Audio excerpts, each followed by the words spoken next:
I won't lie, I'm a sucker for creepy things.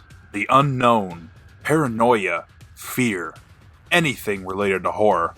I'm sure a large portion of y'all listening to this also likes their fair share of horror. I think it has something to do with our monkey brains. Something deep is being hit and we enjoy it, or we get some kind of satisfaction. I can't really describe it. I know some people like horror for that adrenaline rush. Being tense and paranoid can give you a rush that you really, really crave.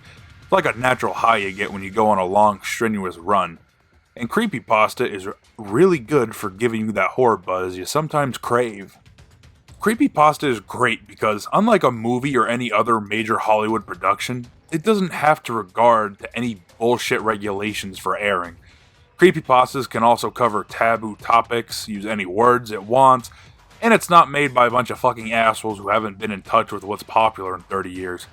Also, it's not really targeted for a mainstream audience where the main goal is to get asses glued into movie seats. This allows Creepypasta to virtually have unlimited reign on what it can cover. And the beauty of that is a more niche audience is created. So not only will the good creepypastas have people who can actually appreciate either reading or listening to one, but the creators are also of a more refined type of class. And this usually results in better and better stories as time goes on. However, like any cultivated product, there's negatives to it. And these negatives will usually keep inbreeding with itself to create more and more inbred negativity. What am I talking about? Simple. I'm talking about a lot of stupid fucking cliches and creepypastas that just piss me off. I've been reading and enjoying creepypastas for some time now, a long time matter of fact, and boy oh boy, have I become quite the picky eater. It's gotten to the point where stories are outright ruined for me if they have these cliches in them. What do I mean by this? Well, I'm gonna delve into them right now and see if you agree with me. Now, I'm not going to talk about old creepypastas, quote-unquote, creepypastas that were meant for their time and have just aged. In a sense, you could say this is a cliche, but this is a very, very subjective and probably harsh one. An outdated creepypasta. Stories like Slenderman, any bootleg video game creepypasta, Pirate Cove, old movies, lost episodes, etc. This is the type of story I'm talking about. Stories that really can't hold a candle to today.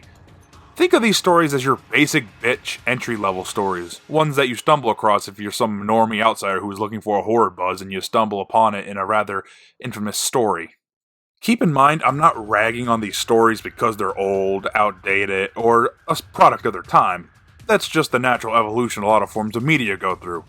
Don't hate on the stories that fall into some of these subjects I've covered just because they're dated. Listen or read them yourself and then decide if you like them. However, for me personally, I can't get into dated stories that were once meant for a more obscure and fresher time for creepypastas to reign. Now, my first real complaint and first real cliche I want to cover is creepypastas that just have these overly descriptive and buzz-killing titles. You know how you shouldn't judge a book by its cover? Well, this isn't the case for me. I've been exposed long enough to these stories that have fucking paragraph-long titles, and they piss me off. Why? Well, one of the biggest reasons is this.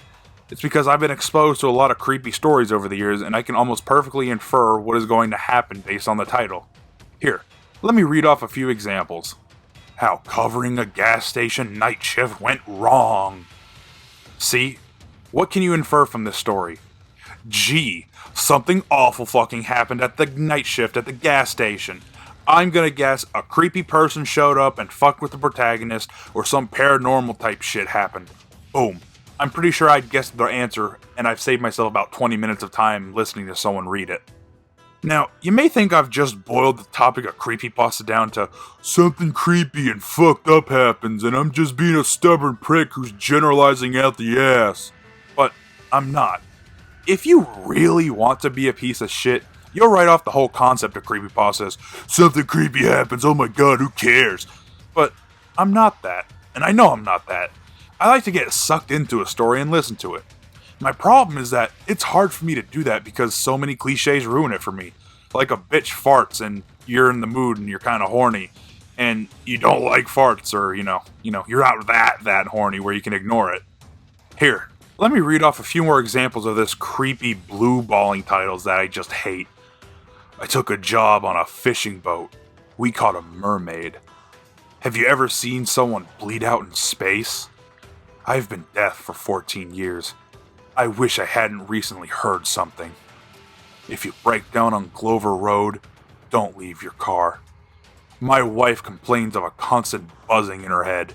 Then it came out. An underwater object the size of a cargo plane just passed through the Great Lakes. I'm a coroner in Russia. This was the strangest death I'd seen. See what I mean? These stories just fucking kill it for me.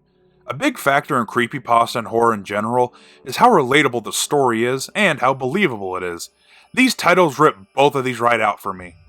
Aside from me being able to put together what happened based on the title and it being too overly long and specific, the stories aren't relatable to me most of the time because I'm given too much info and I'm not submerged into it. You know the analogy of a frog in a pot of water, how it won't notice it's burning until it's too late as long as you gradually increase the heat, and how you just adjust the temperature? That's the same with these stories. You need to suck us in with more info, giving us little by little, like a trail of candy to a trap. You keep us invested in the stories and you keep us going along, and then boom, the twist hits. Or whatever you want your creepy ending in your story to get to. A big factor in a title is how much information is in it. If we can piece together the story via the title, who gives a shit? I won't, and I'll move on. But if you pique my interest with really vague hints and a short title, I will be more likely to get invested into your story. Here, let me fix the titles. I took a job on a fishing boat. We took a mermaid. Instead of that long-ass title, let's say the title is The Mermaid We Caught. See how more ominous and mysterious that is? Who is we? A mermaid? Those don't exist. How the heck is this story gonna explain that? Do you see what I mean here, guys? This has way more hooks and appeals to you and me. We have just enough information to get a very brief synopsis, but we do not know what happens, and that is what's going to get us hooked. Here, let me fix the titles that I've read off. How covering a gas station night shift went wrong. Let's change that to The Gas Station Night Shift. I've been deaf for 14 years. I wish I hadn't recently heard something. I've finally heard something. If you break down on Glover Road, don't leave your car? Glover Road. Have you ever seen someone bleed out in space? Blood flows in zero gravity. An underwater object the size of a cargo plane just passed through the Great Lakes? The massive Great Lakes monster. My wife complains of a constant buzzing in her head. Then it came out. My wife's hearing problem. I'm a coroner in Russia. This was the strangest death I'd ever seen. The creepiest cadaver I've gutted. Now, am I saying my alternative titles are any better? Yes, I am. But perfect? No. I'm sure you may think of something even better than I could. At least, me just thinking for about, 30 seconds each title. But you can't admit, most of my stories give you just enough information for you to possibly pique your interest, and it doesn't overwhelm you. I feel this is kind of a problem because it does take a bit of creativity to come up with a title that hasn't been taken yet, or the author really wants a distinct title to stand out from the crowd. However, you know what they say, if everyone has it, then no one has it. You can't stand out from a crowd if you follow said crowd and what they do. I also think this is mainly a YouTuber creepypasta reader problem because it's also to see if they can appeal to more people so they can click on their video and listen to their reads, but this issue still irks me nonetheless. Another cliche I cannot stand is people who write a story that immediately dates the story. I know you may think that's technically the first point I bitched about, but no. Those stories are mainly dated not because the story was set up to be dated, but because the times just passed on and the story cannot stay true with the times. No. I mean stories that are written to hop on a current trend that would just horrifically date the story. And not like a few years like the older stories I'm talking about. I'm talking about stories that will be painfully outdated in 2 months, 1 month, hell, even 2 weeks. Remember when Area 51 was a big talking point about, 10 months ago, a year ago, when someone made a petition to bum rush the gates and everyone spread that shit around? Well, it got to people who write creepypastas, and they went to town. In the screen cap I'm showing you, 3 of the 4 stories I looked up when I just searched Creepypasta Area 51 are less than a year old, and I can guarantee you those were written only to ride a trend. So that signals to me the story is both not good, and I feel a little insulted because you are only trying to pander in the hopes you'll get praise and attention from your work. And to me, that's just lazy and disgusting because you're not trying to make something good, you're just trying to make something to get you attention. And the same thing can be said with Siren Head. You know that creepy character with sirens that's really tall, skinny, and plays creepy shit to freak you out? Well, people are writing about that now, and it's clearly a story only written to be dated and to ride a trend. With anything creepy, the more coverage something has, the less creepy it is, because more and more people are taking the piss out of it. Really, I just kind of roll my eyes whenever I see a Siren Head thing posted anywhere. A big portion of creepiness is the unknown and the uncanny valleys of life. With people never shutting the fuck up about Siren Head, it's no longer creepy. It's just 2020 Slender Man, really, where people just won't shut the fuck up about it. It really has become Big Chungus Creepy Edition.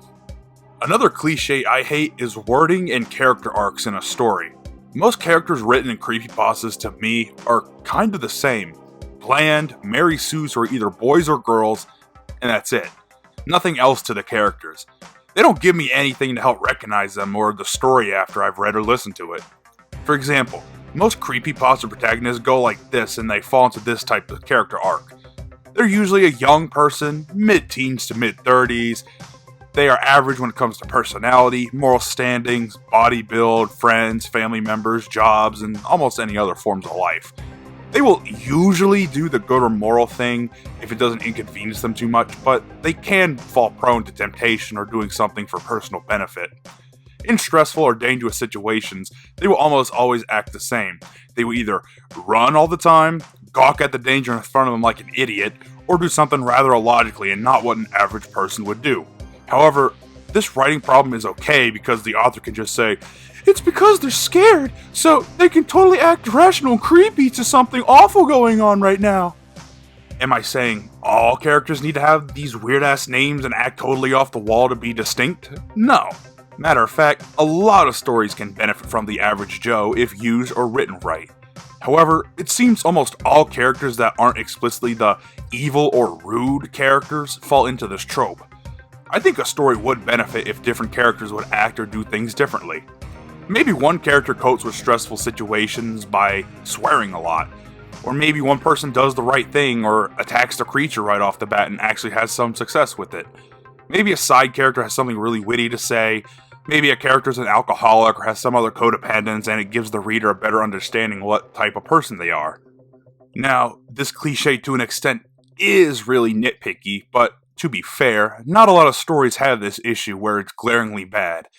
I'd say at worst, 50% of stories have this issue, but only 25% or less are nothing but Mary Sues. I am fairly picky because it has gotten harder for me to get spooked, and this cliche I ranted about is really just a suggestion. No one likes fence sitters, and Mary Sues are the fence sitters of writing. Finally, I'd say the last cliche that really irks me is believability.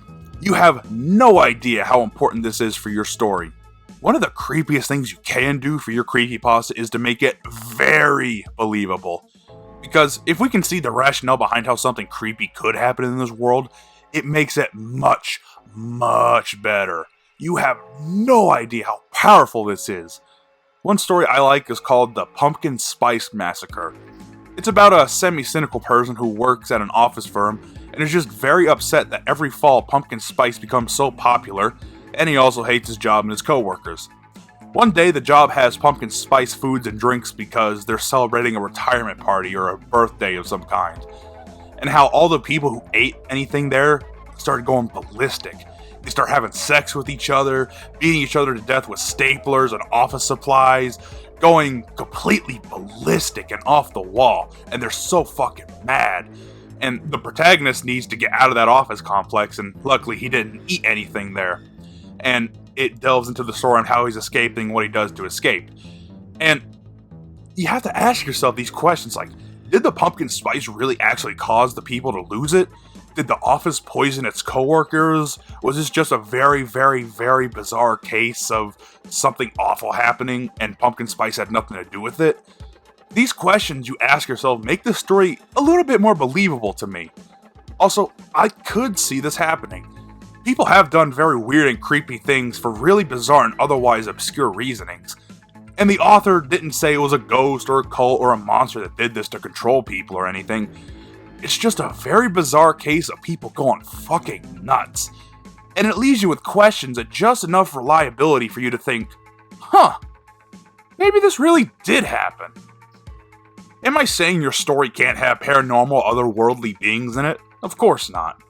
But if you really want to sell your story to be as creepy as possible, believability is something that can really enhance your story.